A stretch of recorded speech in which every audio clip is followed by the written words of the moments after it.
kembali menceritakan cerita Zhu Tianzi. Dan pada cerita nanti, Lin Fei akan dikirim ke gua es misterius karena telah berbuat kejam kepada senior dari divisi pedang tajam. Yang kebetulan dia merupakan murid kesayangan dari Master Pedang Tajam. Dan bagaimana untuk ceritanya? Baiklah teman-teman, ini dia ceritanya. Pada bagian sebelumnya, kita sudah menyaksikan terlahirnya Lin Fei, seorang murid dari sekte Tang Wenjian yang berhasil membungkam ketiadaan dari Dark Abyss yang meresahkan. Untunglah Lin Fei bereinkarnasi di tubuh pemuda sampah yang sudah mempunyai bakat terpendam.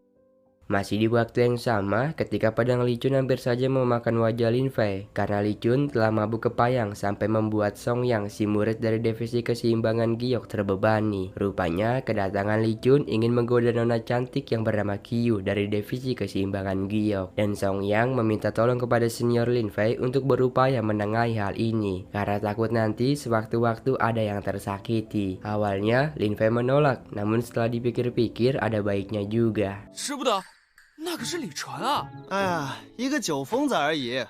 快来帮忙！怎么说？一位超然，咱惹不起啊！没什么，交给我吧。师妹别害羞啊！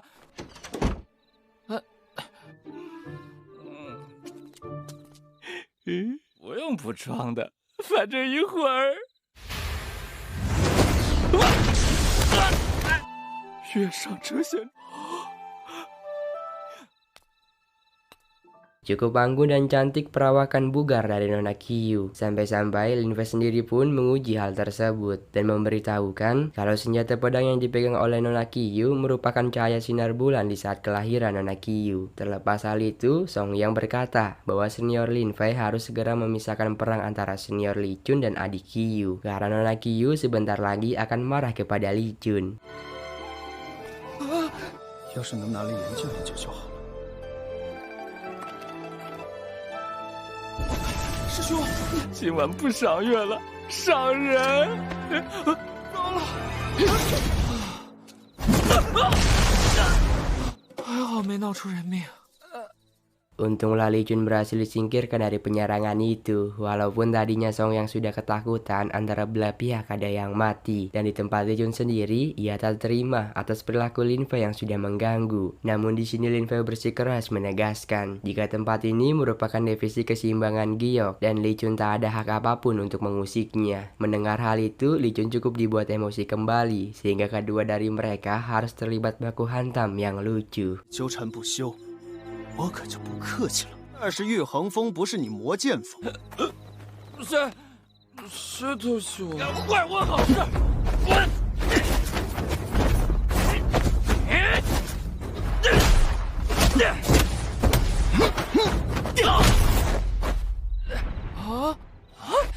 小子，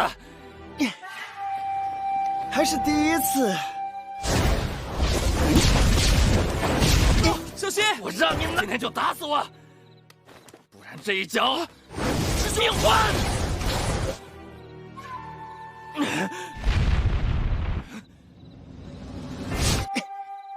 不忍拒绝啊！有人求我打死他。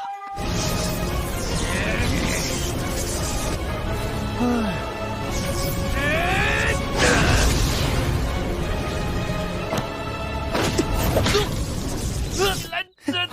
Agak sedikit freak namun sangat lucu. Ketika Li Chun meremehkan bakat Lin Fei, disitulah emosi Li Chun semakin menggebu-gebu. Untunglah hal tersebut berhasil ditangani dengan indah. Dan bahkan Lin Fei memukuli Li Chun kembali. Dan Li Chun pun mengakui kalau dia hanya berpura-pura mabuk biar dikira keren di hadapan nona Qiu yang menawan. Lalu Li Chun bergumam dalam hati dan kabur lari terkencing-kencing.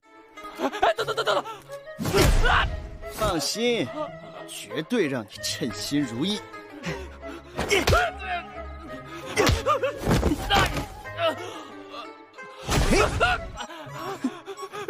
别打了，大哥！乱丢飞剑是吧？林师兄，你一表人才，我刚才说的都是醉话。林师兄，你别打了！可恶！等我回去告诉师傅，他已经知错了，重伤同门是要受罚的。你给我等着！ Ketika permasalahan ini sudah selesai, Song Yang terlebih dahulu menyuruh Nona Qiu untuk masuk, sedangkan dia sendiri akan menemui guru bersama senior Lin Fei, karena Li Chun sudah pasti melaporkan kejadian tadi. 那么精神，都什么时候了，你还有心情说笑？不愧是魔剑锋首席弟子。别怕啊，师傅要怪罪下来，我一力承担。神魂似乎有些古怪。罢了，师兄。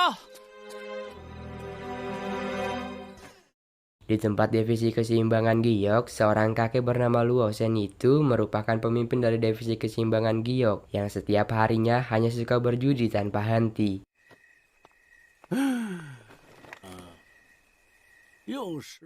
Dan di tempat Li Chun, dia sedang bergegas meluncur ke tempat Luo Shen untuk melaporkan apa yang sudah dilakukan oleh para murid Luo Shen terhadapnya. Namun ketika dia sudah sampai dan melaporkan hal tersebut, tapi ketika ditanyakan kembali murid bernama siapa yang telah melukai Li Chun, seketika ia terpaku diam sebelum akhirnya Lin Fei yang datang. 你哪位啊？我是魔剑锋李纯，徒弟行凶伤人，今天不给我个说法，就让你们玉衡峰无剑可用。他叫。他说的是我。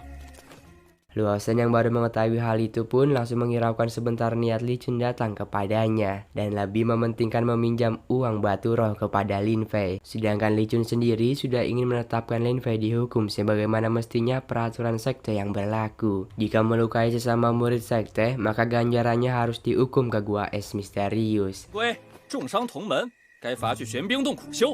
上个月还要上这个月借的，都还没还呢。 这师傅几个儿子周转，过几天就还你。要你磨叽什么呢？赶紧办我的事儿。是吗？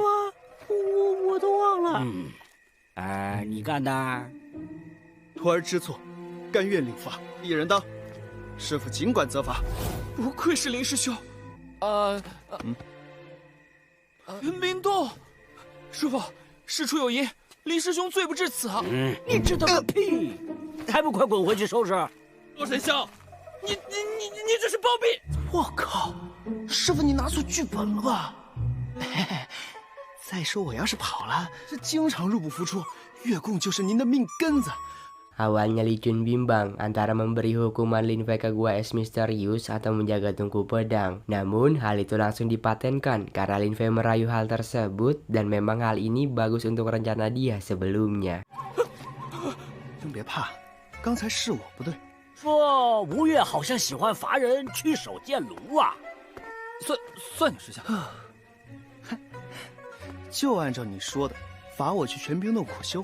Karena Luo Shen seorang guru penjudi keras, agar dia menyetujui hal itu, Lin Fei terpaksa mengeluarkan tabungan sisanya untuk sang guru. Karena akses untuk penghukuman Lin Fei harus mendapatkan stempel dari divisi hukum, dan hal itu hanya sang guru Luo Shen yang berhak memutuskan. 我这就飞剑传书给天行峰。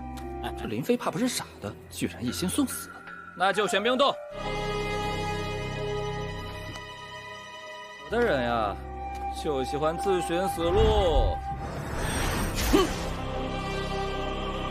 告辞。 Walau bagaimanapun, Guru Luo Shen tidak semerta-merta membiarkan muridnya harus pergi menerima hukuman yang bisa dibilang cukup beresiko hanya karena permasalahan sepele. Namun dia tak punya hak lebih untuk menolong Lin Fei.